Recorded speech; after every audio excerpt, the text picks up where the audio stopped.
What's up, guys? It's Sleepy of Sleepy's Planet, and today I've got some weird history for you. Have you found yourself ever wondering why the United States does not like the sweet caress of water against their backsides?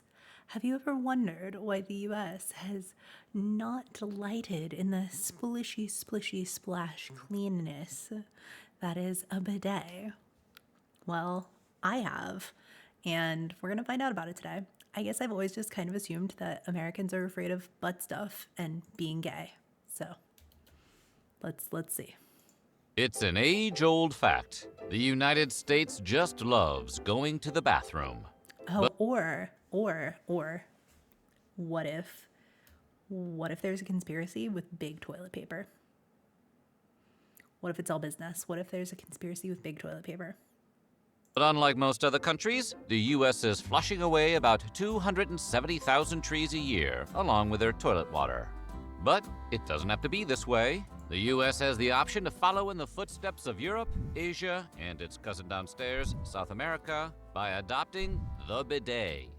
But the U.S. chooses to ignore this technology and at times even protest the use of bidets. What's the big deal?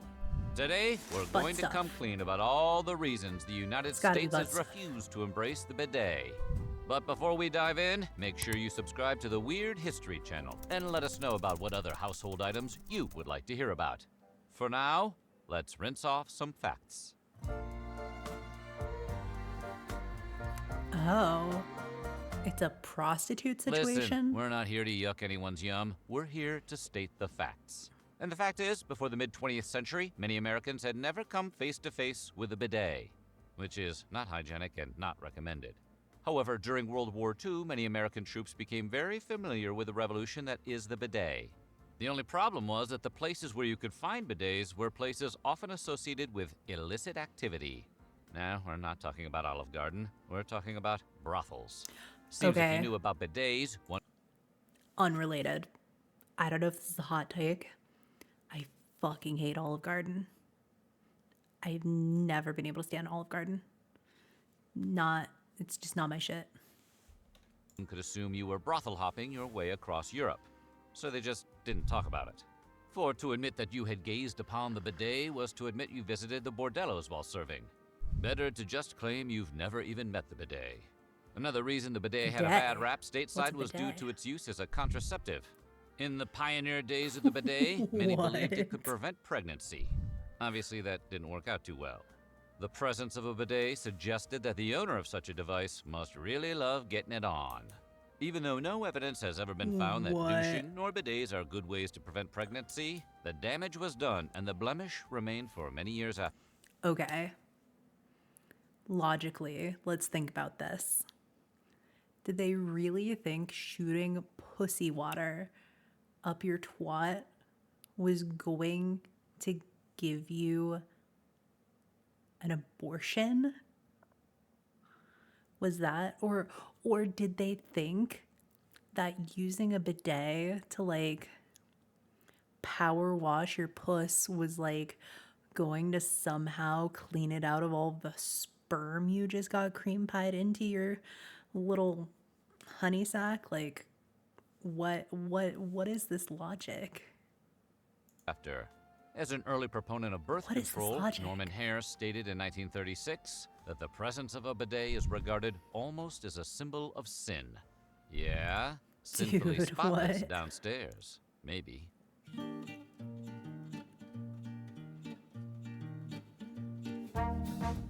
The French hold the distinction of inventing the bidet somewhere in the 1600s. Before that, bedrooms were only equipped with a chamber pot for doing your business. Once the bidet hit the shelves, French excretion enthusiasts needed only to shift over slightly to clean themselves up. Back then, there was no spray of water. It was more of a bowl in a wooden frame kind of deal, but it got the job done. The word bidet comes from the French word for small horse, due to the appearance of riding a horse when using one. Eventually, the term riding the bidet began to catch on in English-speaking countries as they compared using the bidet to riding a little French pony.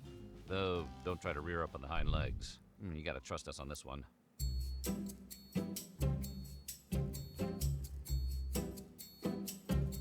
If you owned a bidet in the 18th century, you were viewed as kind of a snob.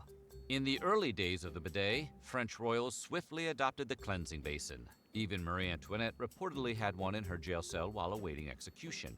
This caused the bidet to be viewed as a luxury item associated with the aristocracy, and you did not want to be compared to those people. For this reason, the British outright refused to adopt the bidet. For them, the association of the device with French aristocrats and hedonism was enough for England to say, "No thanks, bruv." Turns out the British had a pretty strong influence on the subject, since America developed the same attitude towards the bidet. So much so that a Manhattan hotel tried to install a bidet in 1900, but was met with protests in the streets. I mean, that's obvious. The bidet can keep your downstairs clean in a few ways, and one of them is helping with women's menstruation, which in the day was a little taboo. Back in the 18th century, women managed their monthly cycle in private with towels called jelly rags to keep them clean. An 18th century physician named William Buchan even quoted that the British were often inattentive to menstruation, and they suffer accordingly. So when it was invented, the bidet had Gross. great utility to help women freshen up a bit better. But since the bidet was often primarily associated with women cleaning their unmentionables, and the subject of menstruation was not a polite topic, men were less likely to install one in their own homes. Honestly, that's just history. It's just how shit was. How shit Early is bidets sometimes weren't much still. more than a bowl on a table, let alone anything resembling modern-day toilets. But as indoor plumbing evolved, so did the bidet. Gone were the days of a wash basin sitting in the middle of a bedroom where any unfortunate sleepwalker could knock it over. Instead of the bedroom, bidets moved into the bathroom where the pumpable water could be found. For the first time, you could use a faucet to fill the bowl rather than doing it by hand. Once something only elites like Marie Antoinette could afford, plumbed bidets eventually became cost-efficient enough that any old Joe could own one, provided that Joe lived anywhere but the US. Cornflakes creator? Cornflakes weren't the only bowl-adjacent invention from John Harvey Kellogg. The inventor and physician What? actually patented an American version of the bidet in 1928. The patent application outlined how the device would work. Water is delivered to the affected area and is not likely to be thrown or discharged from the bowl, which sounds like his way of saying it probably works. The simple and economical design ended up being a big, wet failure, never catching on in the States. Possibly due to bad marketing by calling the innovation the anal douche. Oh, All part yeah. of No, balanced that's a bad name. breakfast. Not to be outdone by John Bad Kellogg's name. attempts to make your hiney shiny, Arnold Cohen entered himself into the bidet business in 1964. As the founder of the American Bidet Company, Cohen introduced the sitz bath, which placed a spritzer onto the toilet seat itself. Cohen's goal was to wean the nation off the Charmin and clean up the planet while cleaning your rear end. In an especially Cosmo Kramer move, he even had his license plate read Mr. Bidet. But despite installing the device in thousands of seats all over New York, the sitz bath never took off. Turns out, only the Charmin bears have cracked the code of how to successfully market the tushy business. If you thought Europe was the only continent to embrace the bidet, So because we it's have in the Middle East, exciting we don't news for like you. it? Is that what These we're days, saying? you could find just about as many bidets in South America and Asia. And not only do they use the bidet, but they also judge you for not using it. 19th century Hindus refused to believe that Europeans would wipe themselves with filthy paper, calling the tales vicious libel. Islamic nations have also moved down to Bidet Town. The tool of cleanliness jibes fully with Turkey's Directorate of Religious Affairs, which says that water is the preferred method of cleaning yourself. Save the paper for your writings. We're not in Kansas anymore, Toto. In fact, we're in Japan with the toilet manufacturer Toto. They hold the distinction of introducing new milestones in bidet technology by inventing the washlet in 1980. The washlet was the bidet's fancy, more impressive brother. It included a control panel to adjust the water pressure, a built-in I have deodorizer, seen one of these. and even a seat warmer. Talk about I've a classy seen way one to of these conduct or something business. similar. But not even the self-drying function or the precision jets were enough to In turn one of my America Korean towards the friends' light. houses. Sales of the device in the U.S. tanked. Maybe it was the built-in prejudice towards the bidet, or maybe it was the $600 price tag. While the washlet continues to find success overseas, Americans continue to ignore Toto's ad campaigns that promise Clean is happy. Oh, because of how plumbing is made. During the middle of the 20th century, Americans were traveling all over Europe. More traveling meant more exposure to the bidets in foreign bathrooms. If ever there was a time the bidet would catch on, it was in the 1960s. But one barrier stood in the way: the almighty dollar. Yeah. If HGTV has taught us anything, it's that bathroom renovations are expensive. Since the US resisted bidets for such a long time, American bathrooms just weren't designed to fit both a toilet and a bidet.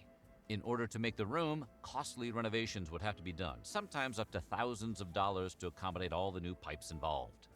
One could find a bit of relief with electric toilet top washlets that didn't require the space. But more often than not, those required a close-by electrical outlet that typically would not exist. Yeah, that makes sense. Do you guys remember a few years ago when everybody had to stay home for like a few years? That was wild, wasn't it? That was. You might also remember during that time that the grocery store shelves where toilet No paper toilet could usually paper. be Yeah, we were found fucked. were instead barren and empty. We're going The crazy over lockdown that mania shit. caused a toilet paper panic. Everyone was buying up all the toilet paper they could, not leaving much behind for the rest of us. And according to Wired writer Kate Nibbs, some bidet sellers saw sales skyrocket during this time. Now that the TP situation has all but leveled out, some predict that the bidet will keep going regardless. Kitchen and Bath Design News claims that the toilet is the last aspect of human life to get a real upgrade. Maybe the time for fancy bowel movements is now.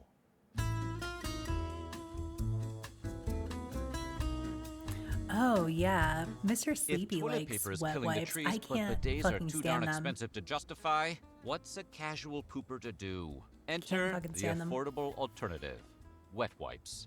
Once associated only with dirty diapers or barbecue fingers, don't mix those two up, wet wipes have seen a renaissance in the early 2000s. Why buy a bidet when a package of these bad boys is a few bucks? Companies began selling wet wipes as an They're just alternative like, to toilet they're paper, cold. I don't eventually like the growing to cold an on my over booty $2 hole. billion industry. But just because something makes money doesn't mean it's a good alternative. Environmental groups say that the wet wipes are no good for the ocean, and flushing them is causing major problems. They also that's bad. contribute to the growing issue of fatbergs, which are sewer blockages of wipes, food, and waste that clog up sewer systems. We owe some apologies to the Ninja Turtles. It seems that when some people want to get an idea implemented in America, they pass a law, which is another reason the United States doesn't have bidets, and other places do. Over in Europe, some countries require you by law to install a bidet in your bathroom, or else. Even though they originated in France, Italy is the crowned champion of bidet usage, likely due to a building law in 1975 that mandated every Italian home must have a bidet. Oh wow. Beyond Italy, bidets can be found in 60% of Japanese houses, while Venezuela boasts a 90% bidet rate among its Holy homes. shit, go Venezuela. Perhaps America's competitive nature will kick in with this information, and the U.S. will finally enter the global bidet race.